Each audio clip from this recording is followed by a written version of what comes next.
If you're wondering what all this was about, well, welcome to Explained by IRSC.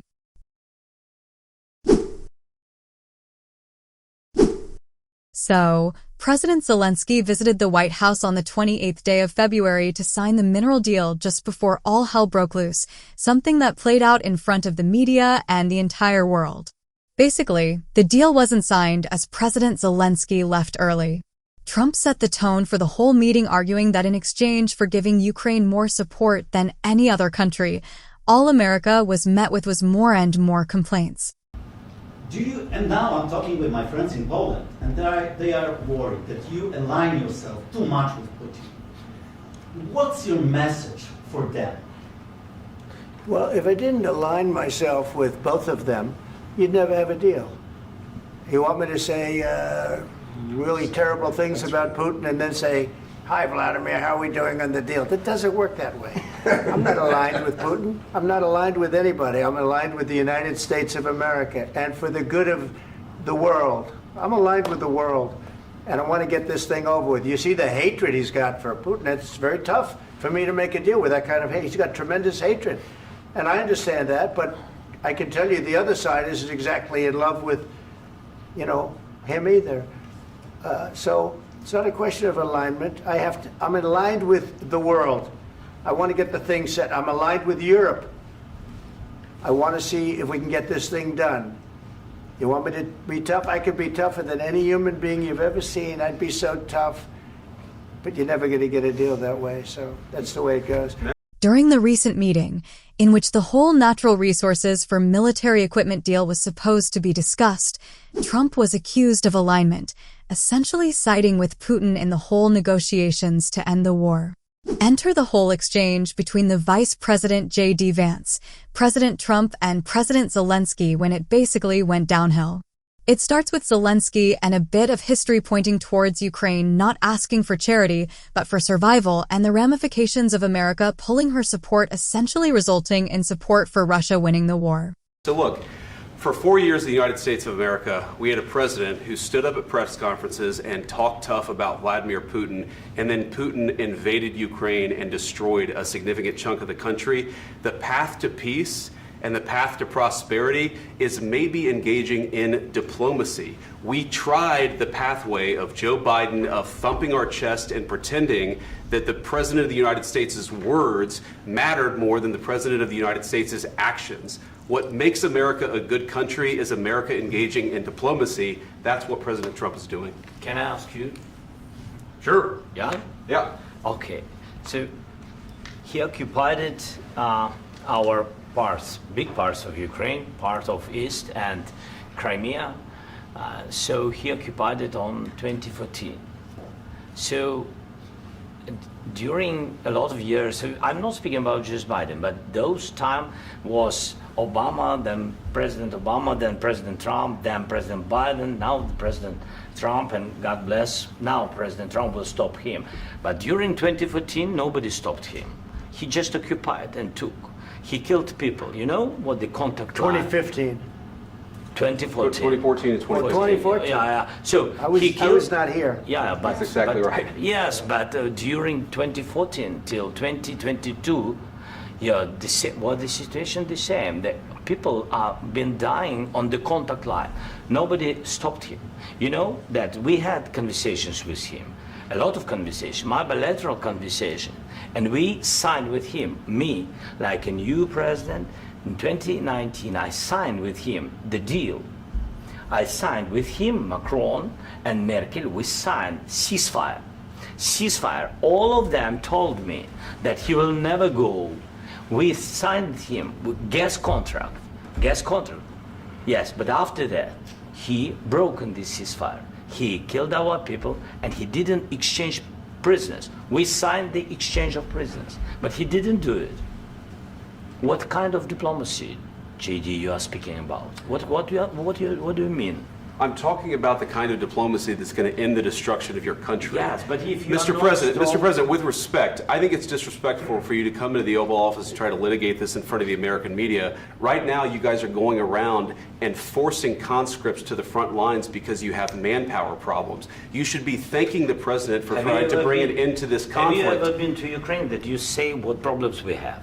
I have been to. Come once. I've actually watched and seen the stories, and I know what happens is you bring them on a propaganda tour, Mr. President. Do you disagree that you've had problems bringing people into your military? We have problems. And do you think that it's respectful to come to the Oval Office of the United States of America and attack the administration that is trying to prevent the destruction of your country? And then the whole exchange just went south, beginning with Trump. A lot of questions. Let's start from the beginning. Sure. First of all, during the war, everybody has problems. Even you, but you have nice ocean and don't feel now, but you will feel it in the future. God bless. You don't know that. God bless. You don't God know that. bless. You will not have a war. Don't tell us what we're going to feel. We're trying to solve a problem. Don't tell us what we're going to feel. I'm not telling you. Because I'm you're in no answering on this position to question. dictate that. That's Remember exactly what this. you're doing. I'm not You're in dictating. no position to dictate what we're going to feel. You We're will- going to feel very you will good. Feel influence. We're going to feel I'm- very I'm good and telling very you, strong. You will feel influence. You're right now not in a very good position. You've allowed From the yourself very- to be in a from very the very bad position, beginning and of he the happens war. to be right about From the it. very beginning of the war. You're not Mr. in a good Brown, position. I was You don't have the saying- cards right now. With us, you start having not cards. playing But cards. right now, you I'm don't. very You're playing serious, cards. Mr. President. You're I'm playing very cards. serious. You're I'm gambling the with the president lives in of war. millions of people. You think- You're gambling with World War What do you- III. what do you think You're about? gambling with What do you World think War about? III. And You- what you're doing is very disrespectful to the country, this country, I'm that's with all backed respect to you your far country. more than a lot of people I'm said very they respect. should have. Have you said thank you once? This A lot entire of meeting? times. No, in this Even entire meeting, today. have you said thank Even you? today. You went to Pennsylvania and campaigned for the opposition in October. Offer some words of appreciation for the United States what of are you speaking America about? and the president who's trying to save your country. Please, you think that if you will speak very loudly about the war, you He's can... not speaking loudly. He's not Yeah. speaking loudly. Your country is Can I- in big can I- trouble. can I Wait a answer? minute. No, Can you've I done a lot answer? of talking. Your country is in big trouble. I know. You're not I winning. know. You're not winning this. You have a damn We- good chance of we are coming out staying, okay because of Mr. us. President, we are staying in our country, staying strong from the very beginning of the war. We've been alone, and we are thankful. I said thanks You haven't in been this alone. cabinet, You and haven't not been only alone. in this We cabinet. gave you, through I this said thank stupid you. president, $350 billion.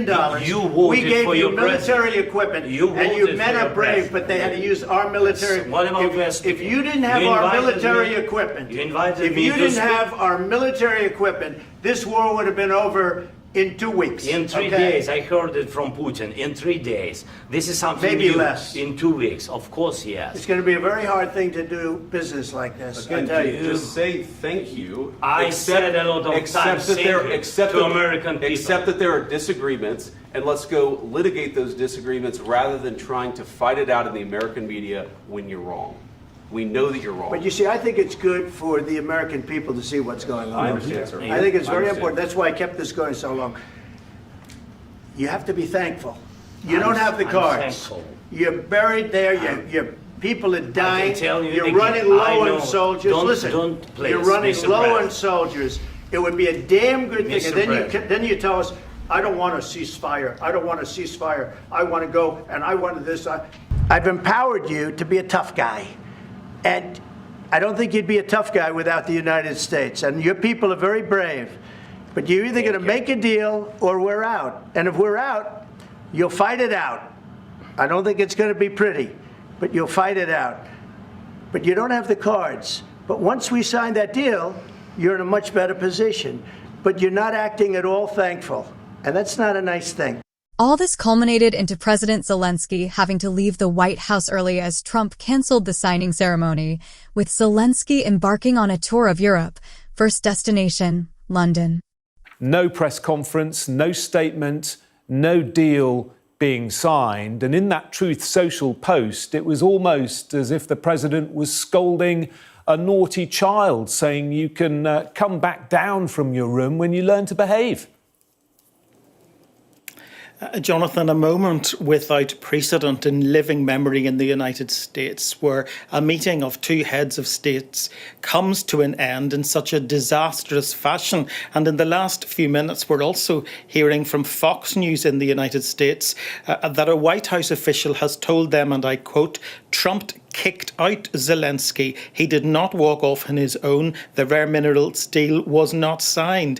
The White House says the Ukrainians were, and again I quote, begging to reset. But Rubio and Waltz, that's Secretary of State Marco Rubio, and National Security Advisor Mike Waltz, informed them Zelensky needs to leave the White House grounds and return when he's ready for peace. The president and US officials felt disrespected by Zelensky's rhetoric and demeanour, and they cited that he was shrugging and rolling his eyes throughout the conversation. At the end of that extraordinary back and forth in the Oval Office, President Trump told reporters that this would make great television. Well, it did that, but it certainly has not made great diplomacy. It has set back efforts to bring about peace in Ukraine by some distance. There were mixed reactions online following the whole exchange.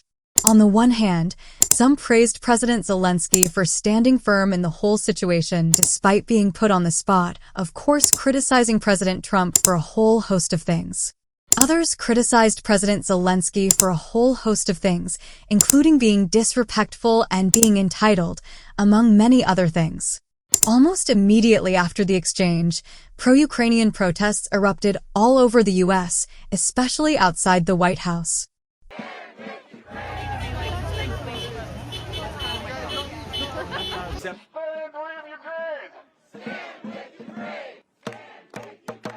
So incredibly impressed with Zelensky. He handled that situation so well in the Oval Office. But what Trump did was a disgrace to the United States, to the world.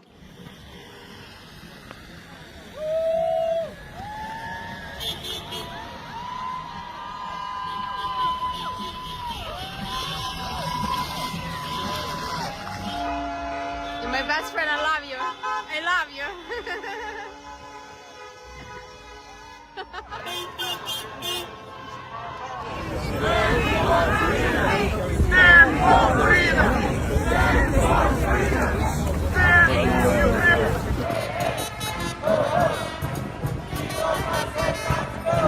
Trump should not be bullying President Zelensky, who is an absolute hero. This country has just gone completely off the rails, this government led by Trump and Musk. Stand with Ukraine! We stand with Ukraine! We stand with Ukraine! We stand with Ukraine!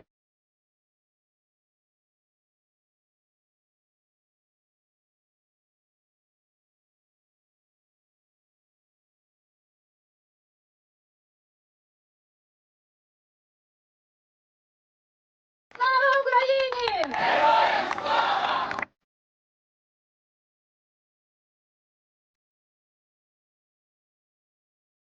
Stop the war! Save Ukraine! Stop the war! Save Ukraine!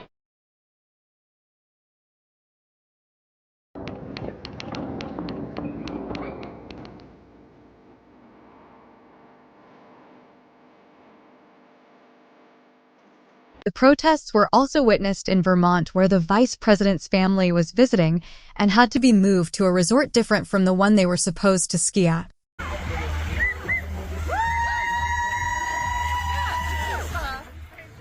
Hundreds of people, many carrying signs in support of Ukraine, lined the road to the ski resort where Vance and his family were planning to spend the weekend. Many say they were motivated by that heated exchange between Vance, Trump, and Ukrainian President Vladimir Zelensky last week in the Oval Office.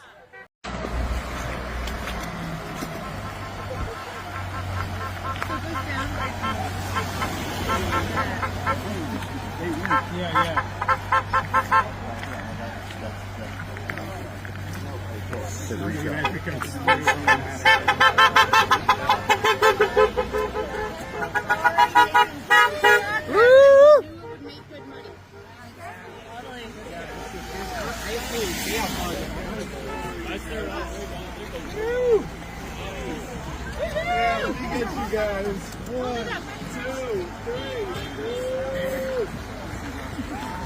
В Третій світовій війні ми, як українці, живемо, якщо з 14 року так ще, в легкій формі, то з 22-го року ми живемо в ній постійно. Нас вбивають. Тому Зеленський те, що сказав, що Путіну не може довіряти, він дуже м'яко сказав. Ми бажаємо і знаємо, що йому не просто не може довіряти, їх треба знищити як імперію. Думаю, що Трамп вже зрозумів, що Зеленський – це той президент, який просто так не здасться, і він не такий простий, як здається. Не можна довіряти ні Нікому. Трампу, ні Путіну. А от нашому президенту, так, однозначно. Я искренне считаю, что это действительно могло быть более дипломатичнее, но с человеческой точки зрения я понимаю Зеленского, потому что то, что в принципе в каком тоне пошел диалог с Трампом и Венсом, все к этому шло. Да, можно было бы дипломатичней, но есть что есть, будем дальше разгребаться, с Европой будем дружить. Надеюсь, с США тоже будем в хороших отношениях. Вот это самое болезненная часть, то, что этот договор не был подписан, потому что терять такого ценного союзника, как США, очень глупо. Какие бы отношения ни были, если бы это соглашение было подписано, я считаю, что все вот эти слова остались бы словами. И действия в виде этого договора и участие США в работе по минералам Украины более стабилизировали бы эти отношения. Это очень страшно. Ukrainians woke up today with a sense of hope that some deal might have been achieved. There was already negotiation in place. The White House had suggested already that Ukraine would have to give up its hope of joining NATO. And I think by and large, many Ukrainians were giving up on that hope because this is exactly what President Putin was trying to avoid, is NATO expansion and having a NATO partner right along the border. That was one of his justifications for the war to begin with, was to thwart NATO expansion. So I think they were willing to sacrifice that. They will have to give up territory. The White House has already suggested that that was going to be part of a negotiation going forward. And again, I have to say that the Ukraine has already lost about 20%, which is huge. It's a big country. 20% of its territory is already occupied by Russia and Russian-backed forces. So I think if that was your starting point, that would be where the negotiations would begin. In a social media post, Trump said Zelensky disrespected the United States of America in its cherished Oval Office, and he can come back when he is ready for peace. Ukrainian president still believes that America's support is crucial even after the public fallout with Trump at the Oval Office. In a series of tweets posted on the X platform, Zelensky emphasized the importance of Trump's support, arguing that he wants peace and no one wants peace more than Ukraine. Zelensky emphasized his gratitude for America's backing of Ukraine throughout the 3 years of the war. Vice President Vance questioned whether the Ukrainian leader was thankful enough for America's support. Mr. President, with respect, I think it's disrespectful for you to come into the Oval Office and try to litigate this in front of the American media. Right now, you guys are going around and forcing conscripts to the front lines because you have manpower problems. You should be thanking the president for trying to bring it into this conflict. Have you ever been to Ukraine that you say what problems we have? I have been to. Come once. I've actually watched and seen the stories, and I know what happens is you bring them on a propaganda tour, Mr. President. Do you disagree that you've had problems bringing people into your military? We have problems. And do you think that it's respectful to come to the Oval Office of the United States of America and attack the administration that is trying to prevent the destruction of your country? And in response, President Zelensky reiterated his gratitude for America's support on social media, writing, "We are very grateful to the United States for all the support. I'm thankful to President Trump, Congress for their bipartisan support, and the American people. Ukrainians have always appreciated the support, especially during these 3 years of full-scale invasion." In a different post he wrote, "Thank you, America. Thank you for your support. Thank you for this visit. Thank you, President of the United States, Congress, and the American people. Ukraine needs just and lasting peace, and we are working exactly for that." Despite the verbal spat on Friday, Zelensky reiterated that Ukraine and America remain strategic partners. But we need to be honest and direct with each other to truly understand our shared goals. As it pertains to the mineral deal that was the subject of the visit, Zelensky maintains that he was willing to hammer it out, but raised concerns with the lack of security guarantees for Ukraine. We need more than just that. A ceasefire without security guarantees is dangerous for Ukraine. We've been fighting for 3 years, and Ukrainian people need to know that America is on our side. Russian officials sort of celebrated the entire exchange, even former President Dmitry Medvedev saying that Zelensky finally got a slap in the Oval Office. Medvedev, the hawkish head of Russia's Security Council, compared Zelensky to an ungrateful pig who got a good beatdown. It was useful, but not enough. The U.S. needs to end military aid to the Nazi machine. Russian Foreign Ministry spokeswoman Maria Zakharova said that instead of seeking peace, Zelensky went to White House to provoke a wider war with his ugly and boorish behavior during his time in Washington. Zelensky confirmed that he is a dangerous threat to the global community and an irresponsible firebrand for a wider war. And I have to say, they'll be dancing in the halls of the Kremlin today. So this just came out from Deputy Chair Security Council Dmitry Medvedev. You may remember that name. He's been president, prime minister in the past. His words saying the insolent pig finally got a proper slapdown in the Oval Office. And Donald Trump is right. The Kyiv regime is gambling with World War III. That's just an indication of how this might be going down in Moscow today. And so, Charlie, based on your lengthy reporting inside Ukraine, I wonder how Russia is digesting this moment and how this could influence their strategy moving forward. Yeah, well, again, first of all, I've interviewed President Zelensky, and I know what kind of character he has, and I was watching that, and I was looking at his facial expressions because he has some control of the English language. Obviously, it's not his first language, but he understands almost everything. I could just see his facial expressions as he's sort of being berated by President Trump and J.D. Vance.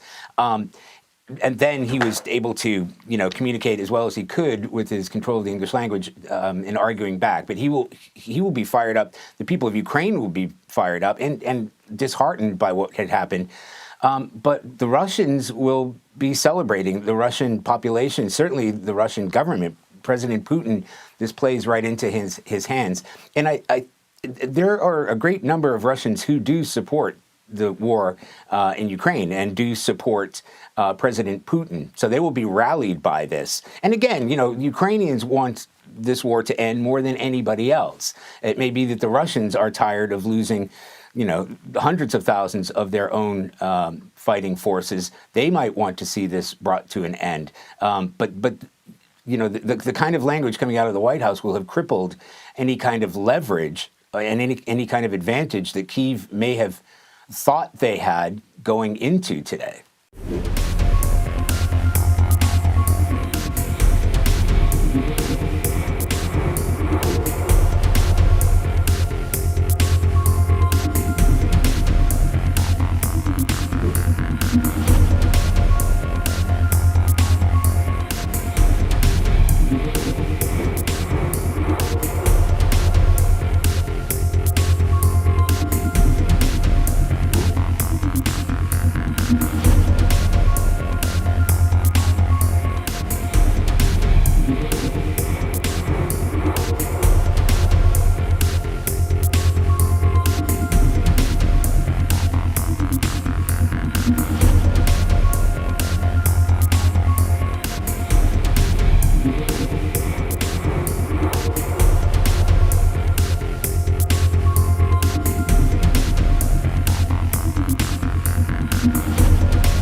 Europe, already uncomfortable with Trump interactions with Putin, rallied behind Zelensky. In a joint statement on X, the European Union commended the bravery of Zelensky and the Ukrainian people. Mustafa Naum, a prominent Ukrainian politician who served under Zelensky at some point, said that the Trump administration doesn't just dislike, but despises Ukraine, with the American leader's contempt being deeper than indifference, which is more dangerous than outright hostility. NATO chief Mark Rutte, in an interview with BBC, called the whole exchange unfortunate, saying, "It is important that President Zelensky finds a way to restore his relationship with the American president and with the senior American leadership team." Europe leaders renewed their support for Zelensky following the meeting, starting with a warm welcome in London. Tonight, Ukrainian President Volodymyr Zelensky saying he would be open to restarting dialogue with President Trump and is ready to sign a critical minerals deal with the U.S. This after Zelensky turned his focus toward more than a dozen European leaders. This is a once-in-a-generation moment for the security of Europe. French President Emmanuel Macron and British Prime Minister Keir Starmer announcing today they will now work on a draft Ukraine-Russia peace proposal. We've agreed that the UK, France and others will work with Ukraine on a plan to stop the fighting. Then we'll discuss that plan with the United States. The meeting comes after Friday's contentious Oval Office exchange. Secretary of State Marco Rubio saying the U.S. hasn't communicated with Ukraine since Friday. And two White House officials tell NBC News Trump is considering withholding any future military and financial aid. That's what Zelensky did, unfortunately, is he found every opportunity to try to Ukraine-splain on every issue. The contrast in Europe's approach, stark. Starmer saying he told Trump by phone this weekend about Europe's plans to now take the lead in initiating a deal. A spokesperson for the Kremlin in remarks published today hailing Trump's skepticism of the current world order, saying, quote, the new administration is rapidly changing all foreign policy configurations. This largely coincides with our vision. EU Commission President Ursula von der Leyen praised the dignity and bravery of the Ukrainian people, urging them that they're not alone. EU Foreign Policy Chief, who also happens to be former Estonian President Kaja Kallas, in further criticizing President Trump, said that the free world needs a new leader, with the ball being in the Europeans' court. As well, and I think, as many Europeans who can meet President Trump, the better. I think that is one thing. It is clear that everybody's talking about the security guarantees that America could give to Ukraine because of the promises made before. So you have different administrations, but the country has, still is, the promises given by the country are also, in the future, you can't just take them back. And if you think about the last NATO summit, it was that the path to Ukraine's path to NATO is irreversible. So that was also the promise given to Ukraine. By the way, I had a meeting with the congressmen and one of them said that, we are interested in strong NATO. And I said, if you're interested in strong NATO, then the strongest army that there is Ukrainian. So get them in, and we have a very strong NATO. So, but yeah, that's not the case. But coming to your question, I've read the readouts. I wasn't at the meeting, so I can't comment on behalf of President Macron. But it's clear that the mandates we have. Talking on behalf of Europeans, they come from, we have the European Union that has mandate, for example, European Commission has the mandate to discuss the tariffs, trade. It is European competence. When it comes to defense, we don't have European competence. Every country decides on their own defense, arrangements. And can also give promises when it comes to who sends troops to Ukraine. But what I want to stress is that I think it blurs the picture that we are talking about peacekeepers, because Russia does not want peace. Right now we need to focus so that we put the pressure on Russia so that they would want peace as well. They are in a position where, they don't really want this. So why are we talking about peacekeepers when there's nothing to keep? Polish Prime Minister Donald Tusk, who constantly met President Trump in the first term as president of the European Council, assured Ukrainians that they were not alone. Proszę Państwa, jest taki paradoks i ktoś słusznie zauważył, że zobaczcie, jak to brzmi. 500 milionów Europejczyków prosi 300 milionów Amerykanów, żeby oni ich obronili przed 140 milionami Rosjan.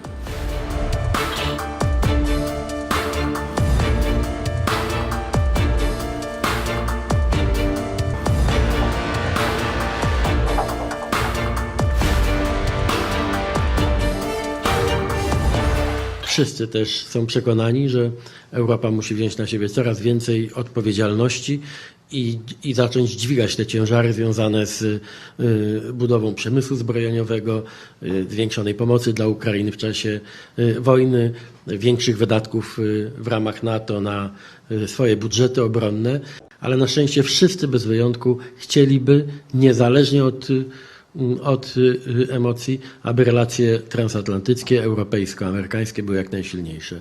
Także na tego 6 marca też patrzymy z taką ostrożną, ale nadzieją, że będzie bardzo wyraźny impuls wskazujący także Putinowi i Rosji, że nikt tutaj nie jest ze strony Zachodu, nikt nie ma zamiaru przed jego szantażem i agresją kapitulować. President Maya Sandu of Moldova, in voicing her support for Ukraine, said, "Ukraine defends its freedom and ours."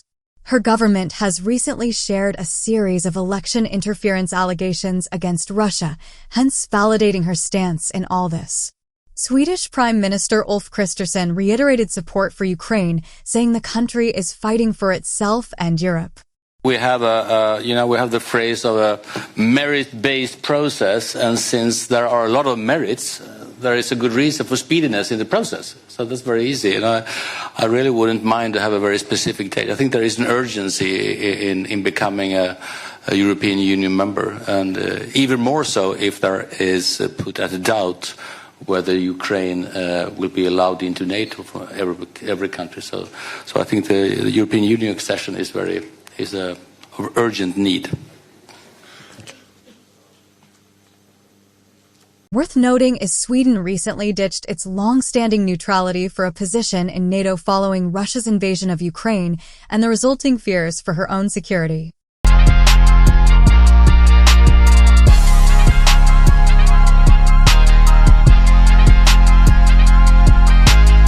Dutch Foreign Minister Casper Veldkamp said that Ukraine could rely on unconditional support from the Netherlands for whatever it takes and however long it takes.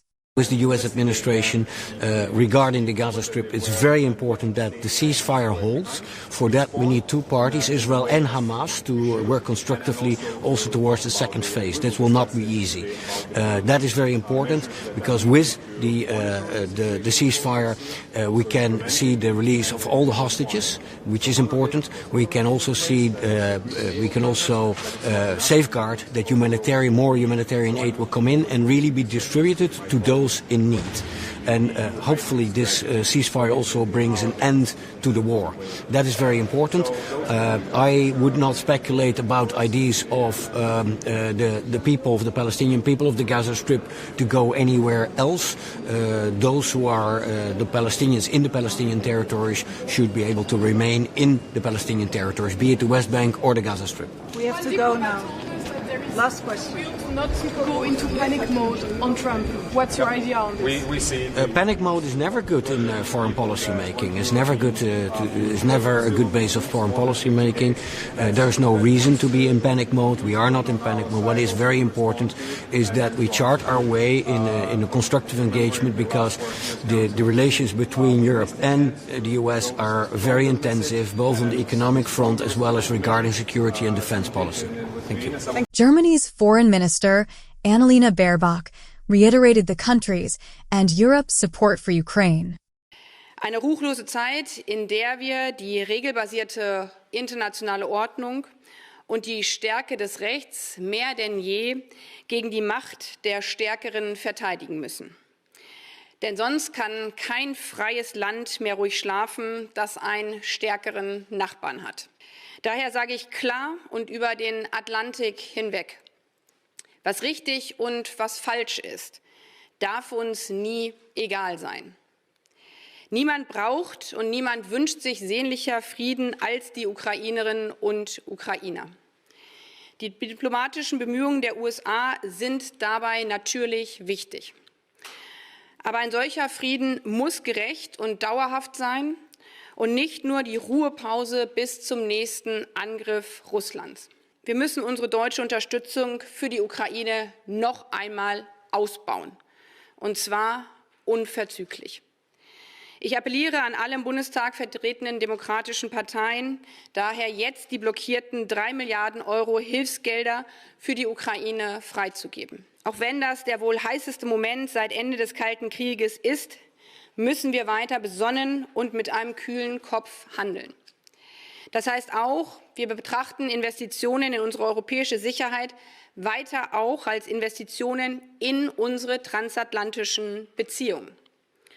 Auch dauerhaften Frieden für die Ukraine wird es eher mit als ohne oder gar gegen Washington geben. Wir müssen selbst als Europäerinnen und Europäer stärker als jemals zuvor vorangehen und entschlossen für unsere Interessen und das Völkerrecht einstehen, und zwar ohne Wenn und Aber. Für uns ist deshalb klar, wir stehen felsenfest an der Seite der souveränen und freien Ukraine. Die Ukraine ist Teil des freien und demokratischen Europas. Wer in diesem Krieg gegen die Ukraine brutaler Aggressor und wer mutiger Verteidiger ist, wer hier Täter und wer Opfer ist, das steht vollkommen außer Frage. Vor 3 Jahren hat Putins Russland die Ukraine ohne Grund völkerrechtswidrig angegriffen, Menschen auf furchtbare Art und Weise ermordet, Frauen brutal vergewaltigt, Kinder verschleppt, Eltern von ihren Kindern getrennt, und dieser Terror hält bis heute an. Eine Täter-Opfer-Umkehr können wir niemals akzeptieren. Denn eine Täter-Opfer-Umkehr ist das Gegenteil von Sicherheit. Es ist das Gegenteil von Frieden und kann daher gar kein guter Deal sein. Slava Ukraini, es lebe Europa. Herzlichen Dank. Germany's Chancellor, Olaf Scholz, and probably the next Chancellor, Friedrich Merz, voiced their support for Ukraine, standing beside them against Russian aggression. French President Emmanuel Macron assured that the country will continue supporting Ukraine as they have for the last 3 years since the war begun. French Prime Minister François Bayrou praised President Zelensky for not budging despite the pressure. Au Oval de la Maison-Blanche s'est déroulée sous l'objectif des caméras du monde entier une scène sidérante, marquée de brutalité et de volonté d'humiliation, dont le but était de faire plier par la menace le président ukrainien Volodymyr Zelensky pour qu'il se rende aux exigences de ses agresseurs. Le tout résumé en une phrase devant les caméras de la planète: ou bien vous trouvez un accord avec Poutine, ou bien nous vous laissons tomber. Comprendre les réalités, c'est d'abord admettre que nous ne pouvons pas promettre à l'Ukraine une adhésion à l'OTAN, alors que nous savons que cette option a été une justification à l'agression russe et est clairement rejetée aujourd'hui par les États-Unis.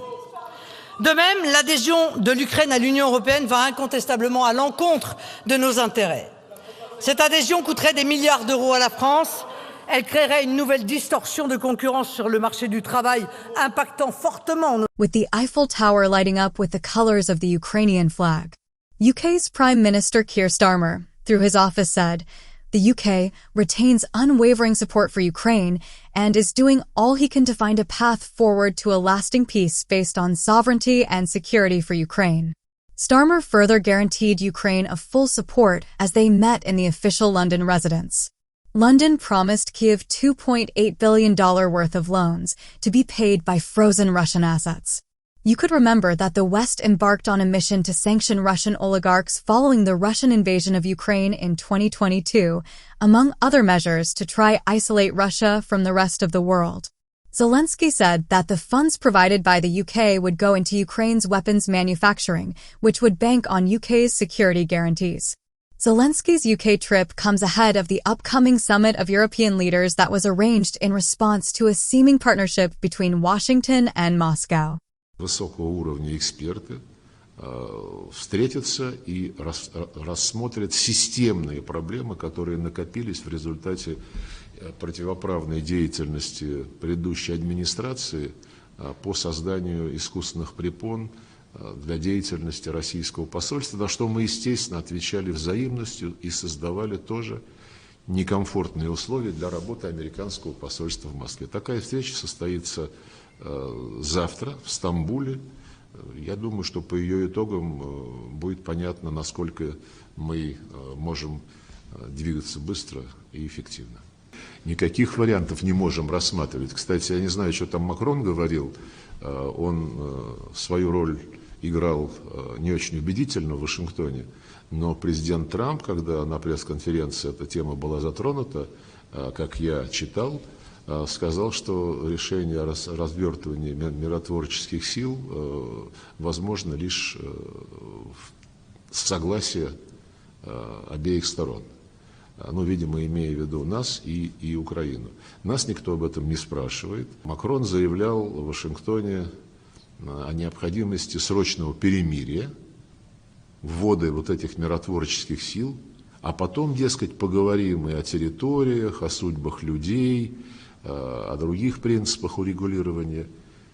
Это лукавство. Нельзя идти на договоренность, которая нацелена на достижение одной единственной цели – снова накачать Украину оружием. Both Starmer and Macron visited the White House just recently to try push for continued support for Ukraine in the ongoing negotiations. I'm here as a friend because through centuries we've been friends, and we are personal friends, as you mentioned it, because we work very well together. And I think the US and France always stand on the same side, the right side, I would say, of history. Mm-hmm. I will be meeting with President Zelensky. In fact, he may come in this week or next week to sign the agreement, and which would be nice. I'd love to meet him. Would meet at the Oval Office. So the agreement's being worked on now. They're very close to a final deal. It'll be a deal with rare earths and various other things, and he would like to come, as I understand it, here to sign it, and that would be great with me. If this all gets settled out, which I think it will, sure, I would go there, sure. And he'd come here, too. Keir Starmer is the latest European leader to try and sway Trump as he pushes for negotiations with Russia to end the war in Ukraine.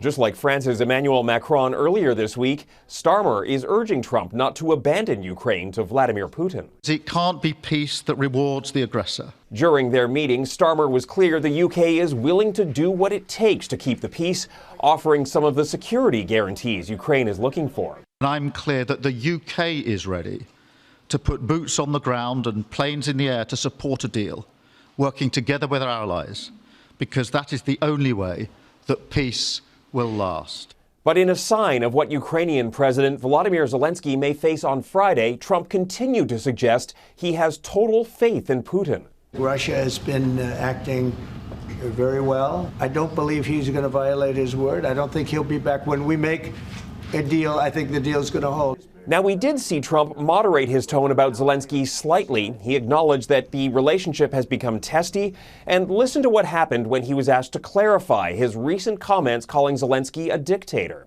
Mr. President, do you still think that Mr. Zelensky is a dictator? Did I say that? I can't believe I said that. Zelensky is at the White House on Friday to sign a deal giving the U.S. access to rare earth elements and resources, with the Ukrainians still hoping for some sort of security guarantees in exchange.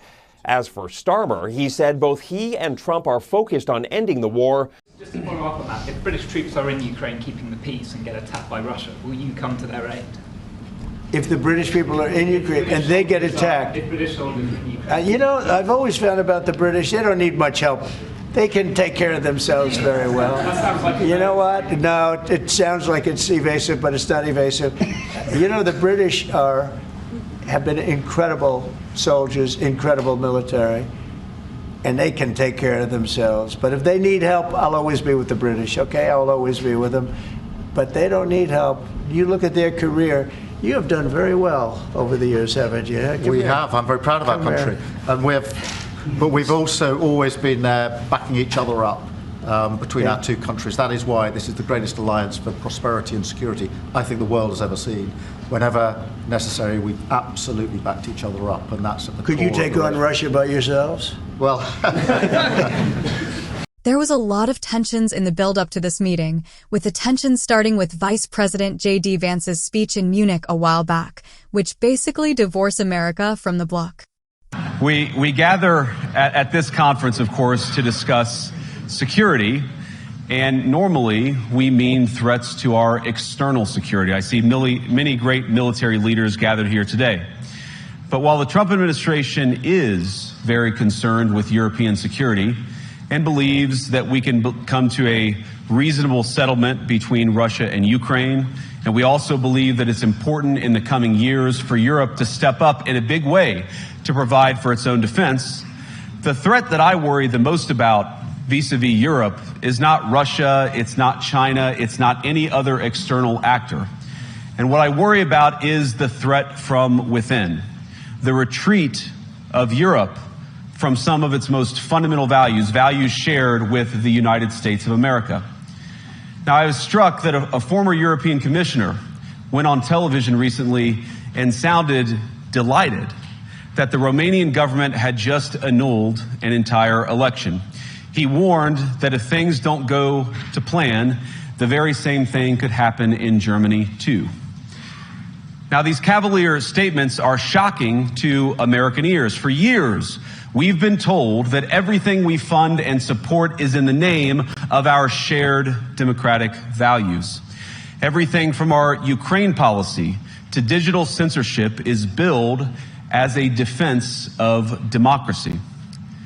But when we see European courts canceling elections and senior officials threatening to cancel others, we ought to ask whether we're holding ourselves to an appropriately high standard. And I say ourselves because I fundamentally believe that we are on the same team. We must do more than talk about democratic values, we must live them. Now, within living memory of many of you in this room, the Cold War positioned defenders of democracy against much more tyrannical forces on this continent. And consider the side in that fight that censored dissidents, that closed churches, that canceled elections. Were they the good guys? Certainly not. And thank God they lost the Cold War. And unfortunately, when I look at Europe today, it's sometimes not so clear what happened to some of the Cold War's winners. I look to Brussels, where EU commissars warn citizens that they intend to shut down social media during times of civil unrest the moment they spot what they've judged to be, quote, hateful content. Or to this very country, where police have carried out raids against citizens suspected of posting anti-feminist comments online as part of, quote, combating misogyny on the internet, a day of action. I look to Sweden, where 2 weeks ago the government convicted a Christian activist for participating in Koran burnings that resulted in his friend's murder. And as the judge in his case chillingly noted, Sweden's laws to supposedly protect free expression do not, in fact, grant, and I'm quoting, a free pass to do or say anything without risking offending the group that holds that belief. And perhaps most concerningly, I look to our very dear friends, the United Kingdom, where the backslide away from conscience rights has placed the basic liberties of religious Britons in particular in the crosshairs. A little over 2 years ago, the British government charged Adam Smith Connor, a 51-year-old physiotherapist and an Army veteran, with the heinous crime of standing 50 meters from an abortion clinic and silently praying for 3 minutes. Not obstructing anyone, not interacting with anyone, just silently praying on his own. And after British law enforcement spotted him and demanded to know what he was praying for, Adam replied simply, it was on behalf of the unborn son he and his former girlfriend had aborted years before. Now, the officers were not moved. Adam was found guilty of breaking the government's new buffer zones law, which criminalizes silent prayer and other actions that could influence a person's decision within 200 meters of an abortion facility. He was sentenced to pay thousands of pounds in legal costs to the prosecution. Now, I wish I could say that this was a fluke, a one-off crazy example of a badly written law being enacted against a single person. But no, this last October, just a few months ago, the Scottish government began distributing letters to citizens whose houses lay within so-called safe access zones, warning them that even private prayer within their own homes may amount to breaking the law. Naturally, the government urged readers to report any fellow citizen suspected guilty of thought crime. In Britain and across Europe, free speech, I fear, is in retreat.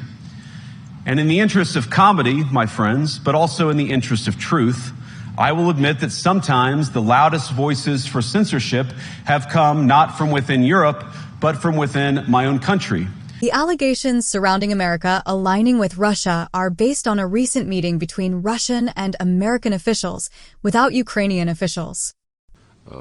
Встретятся и рассмотрят системные проблемы, которые накопились в результате противоправной деятельности предыдущей администрации по созданию искусственных препон для деятельности российского посольства, на что мы, естественно, отвечали взаимностью и создавали тоже некомфортные условия для работы американского посольства в Москве. Такая встреча состоится завтра в Стамбуле. Я думаю, что по ее итогам будет понятно, насколько мы можем двигаться быстро и эффективно. Last week, Trump wrongly accused Zelensky of starting the war with Russia, calling him a dictator, with Zelensky accusing Trump of being stuck in a disinformation bubble. A week before, when discussing the minerals deal, Trump said that Ukraine could be Russia's someday. Do you have any message for Ukrainians who, after 3 years of fighting, might feel betrayed or disappointed at not having a seat at these initial talks in Saudi Arabia? Well, I think I'm really disappointed in what's happened. I've been watching this for 3 years. It's a war that would have never happened if I was president, and I've been watching these people being killed at levels that you've rarely seen, not even close, since the Second World War. And I'm very disappointed. I hear that, they're upset about not having a seat. Well, they've had a seat for 3 years and a long time before that. This could have been settled very easily. Just a half-baked negotiator could have settled this years ago without the loss of much land, very little land, without the loss of any lives, and without the loss of cities that are just laying on their sides. You have those magnificent golden domes that are shattered, will never be replaced. You can't replace them. A whole civilization has changed because of what. So when they're worried about not being seated, you mean somebody that should have gone in and made a deal a long time ago. You could have made a deal. This is one that could have made a deal. There was no talk of this during the Trump administration. Putin would have never, ever done it. And I think I have the power to end this war. And I think it's going very well. But today I heard, we weren't invited. Well, you've been there for 3 years. You should have ended it 3 years. You should have never started it. You could have made a deal. I could have made a deal for Ukraine that would have given them almost all of the land, everything, almost all of the land, and no people would have been killed, and no city would have been demolished, and not one dome would have been knocked down. But they chose not to do it that way. And President Biden, in all fairness, he doesn't have a clue. What he was so bad for this. He was so bad, so pathetic. It's so sad. How would you counter the perception, because Russia's pushing for this, obviously, they don't really hold true elections, that would be a capitulation of some sort? How would you guard against potentially Russia installing a puppet government? And then finally, how would that new election have an impact on getting Zelensky to sign the rare earth minerals deal? Look, you have leadership, and I like him personally. He's fine. But I don't care about personally. I care about getting the job done. You have leadership now that's allowed a war to go on that should have never even happened, even without the United States. Look, we had a president who was grossly incompetent. He had no idea what he was doing. He said some very stupid things, like going in for portions and all of the things. He made a lot of bad statements, but he's grossly incompetent, and I think everyone knew that. This is something that should have never happened, would have never happened. And I used to discuss it with Putin. President Putin and I would talk about Ukraine. And it was the apple of his eye, I will tell you that. But there was never a chance of him going in. And I told him, you better not go in. Don't go in. Don't go in. And he understood that. He understood it fully. But I'm only interested. I want to see if I can save maybe millions of lives. This could even end up in a World War III. I mean, to be honest with you, you've been hearing now Europe is saying, well, I think we're going to go in and we're going to go. All of a sudden, you're going to end up in World War III. over something that should have never happened. And, you know, I was there. I was there in 2014, 2015. A lot of people think that the war began 3 years ago. This began more than 10 years ago with the annexation of the Donbass region by Russian-backed separatists. I was in Crimea, in the Donbass when Donetsk fell, Luhansk fell.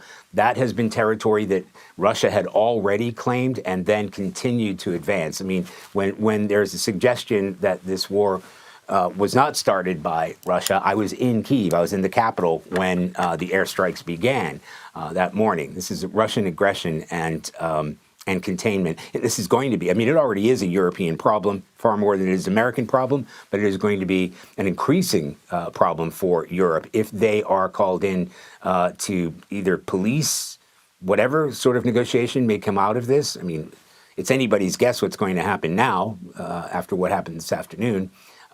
But Europe will have to take a lead role in this, and I think they're aware of that. In a recent statement, Zelensky slammed Trump for spreading what he calls disinformation about the conflict. Trump suggested that Ukraine could have avoided the war through a deal, implying that the country initiated the conflict. Zelensky didn't mince words, saying Trump's living in a disinformation bubble and firmly stating that Ukraine is not for sale. Якщо хтось хоче мене поміняти прямо зараз, то прямо зараз ніяк не вийде. Я би так сказав.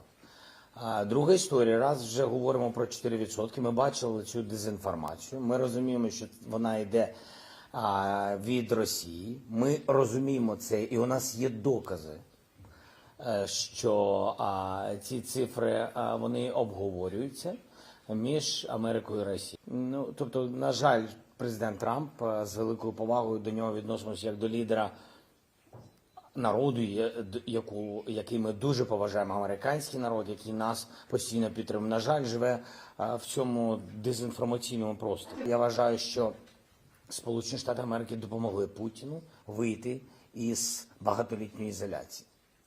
І тому я би хотів, щоб було більше правди у команди Трампа. Бо все це впливає точно на, точно не позитивно на Україну не впливає, а впливає на те, що вони виводять із ізоляції Путіна. І я думаю, що Путін і русські, вони дуже радіють, тому що обговорюються питання з ними, і вчора вже були сигнали з ними як жертвою. Це щось нове. This isn't just political theater. Zelensky's comments come at a crucial time as Ukraine continues to fend off Russian aggression. Zelensky highlighted the resilience of the Ukrainian army and pointed out that while the U.S. has been a significant source of aid, European contributions and domestic efforts shouldn't be overlooked. And a recent development is that U.S. paused all military aid to Ukraine, including the aid that was already in transit in waiting areas such as Poland. The White House confirms that it is not a termination of aid, but a pause following the exchange on Friday. Yeah, the a White House official confirmed to CBS that the president is pausing and reviewing all aid to Ukraine to ensure that it is contributing to a solution. Now, this comes after the skirmish, for lack of a better word, in the Oval Office on Friday between President Trump and President Zelensky. They were allies just weeks ago, but heightened tensions in recent days between Donald Trump and Vladimir Zelensky have led to the unprecedented U.S. decision to suspend aid to Ukraine. Since February 2022, the U.S. Congress has approved a total of $175 billion in aid to Ukraine. Pausing aid will affect over $1 billion in arms and ammunition, as well as vehicles and other equipment agreed to by Joe Biden, but not delivered yet. U.S. officials say the suspension will last until Donald Trump determines that Ukraine is committed to peace negotiations with Russia. The United States has been Ukraine's main military supplier since Moscow launched its offensive in 2022, accounting for nearly half of the military aid to Ukraine. $350 billion. But after a dramatic televised dispute between Donald Trump and Volodymyr Zelensky in the Oval Office, the U.S. has announced a pause to military aid to Ukraine, putting pressure on Zelensky to agree to peace negotiations with Russia. I don't think you'd be a tough guy without the United States, and your people are very brave. But you're either going to make a deal or we're out. You don't have the cards. Although Ukraine's allies, including the US, EU, and UK, have pledged $180 billion in military aid since the start of the war, only $139 billion has been actually delivered or embarked for weapons or equipment. Is agreed to. The U.S. military aid package was approved under Joe Biden's administration, and while it has mostly been shelled out, there was still equipment and weapons to be shipped. Those deliveries have now been suspended by Trump. The $69 billion Washington has spent to date is a far cry from the $350 billion Trump has repeatedly claimed. Well, I just think he should be more appreciative because this country has stuck with them through thick and thin. We've given them much more than Europe, and Europe should have given more than us because, as you know, that's right there, that's the border. Trump's rapprochement with Moscow and decision to halt military assistance to Kyiv has stunned allies. Now, the Trump administration had not promised any new military aid to Ukraine, but what it had not stopped was what was in the pipeline committed by the Biden administration. The Biden administration, as we know, had committed about $66 billion worth of equipment from current Defense Department stocks and in contracts for defense industry to make weapons for Ukraine. This pause now stops all of that. There have been shipments to Ukraine since the Trump administration came to office because not everything that Biden's administration committed can make it over there quickly. Like vehicles. Vehicles sometimes may take months to get over to Ukraine.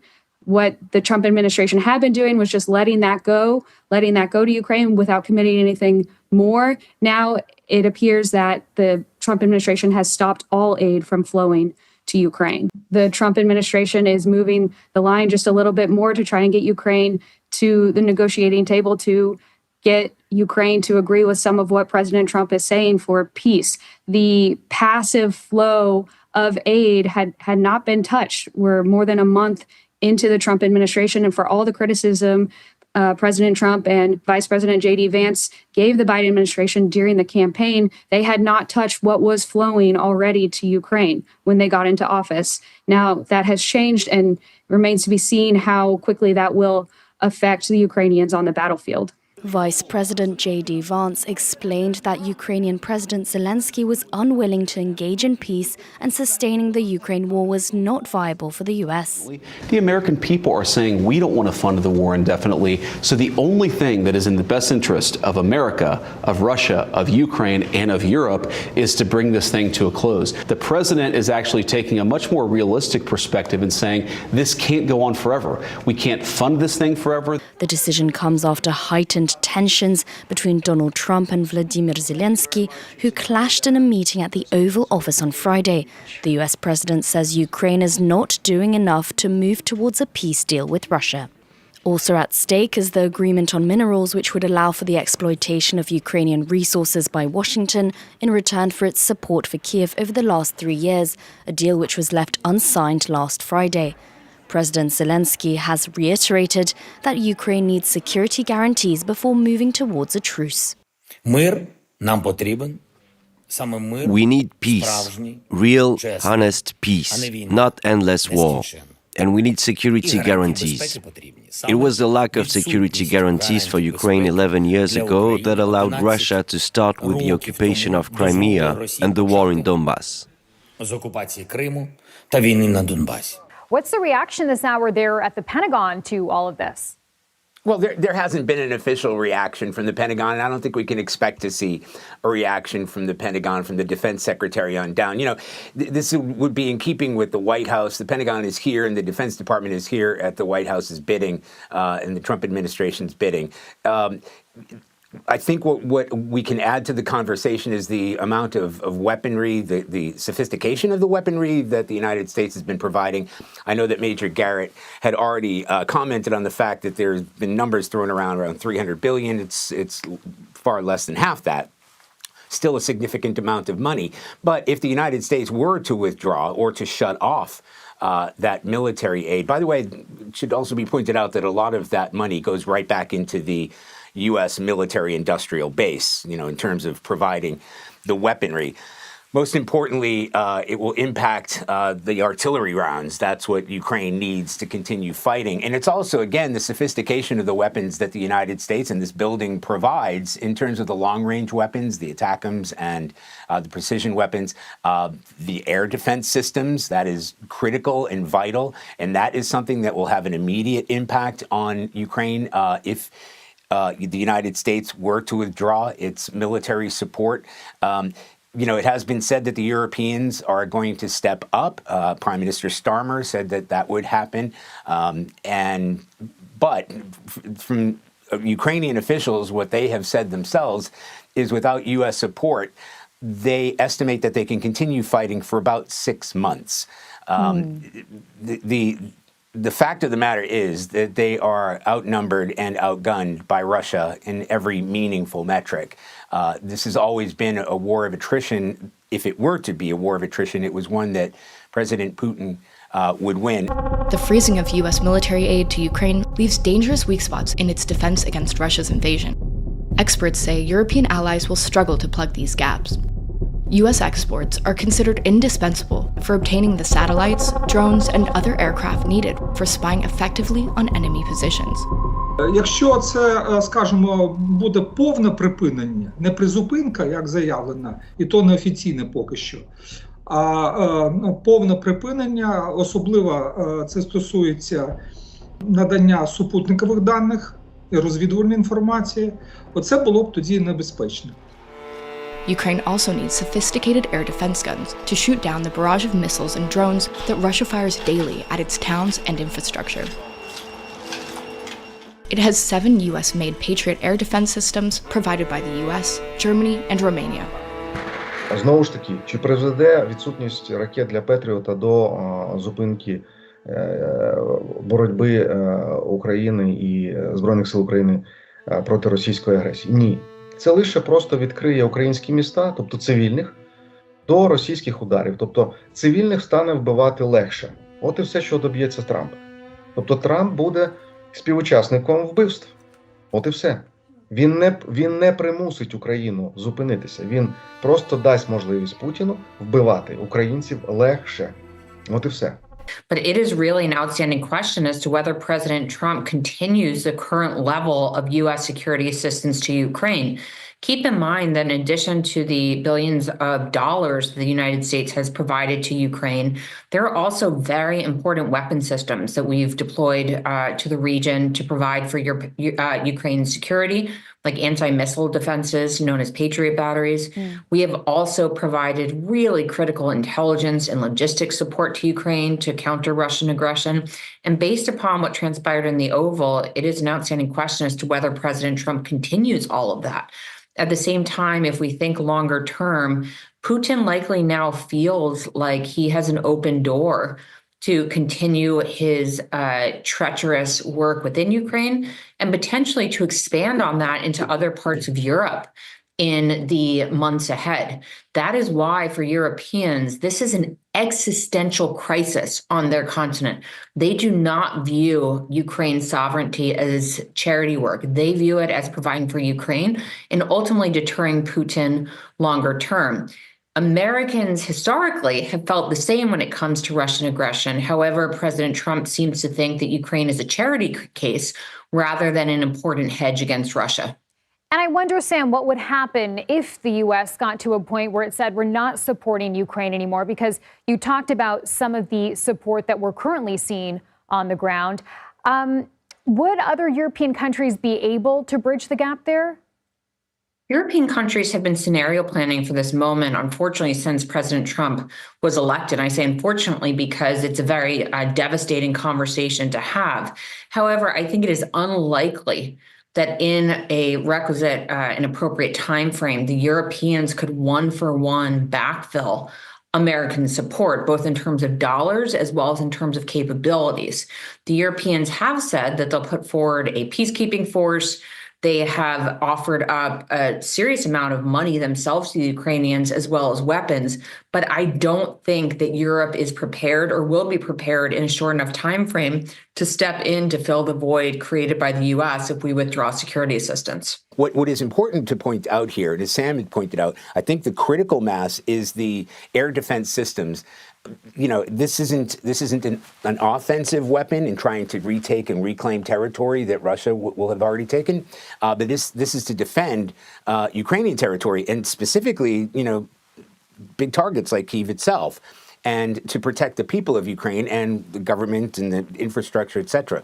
Where Ukraine has stepped up, they have started making their own artillery, and they're world leaders in drones, in attack drones.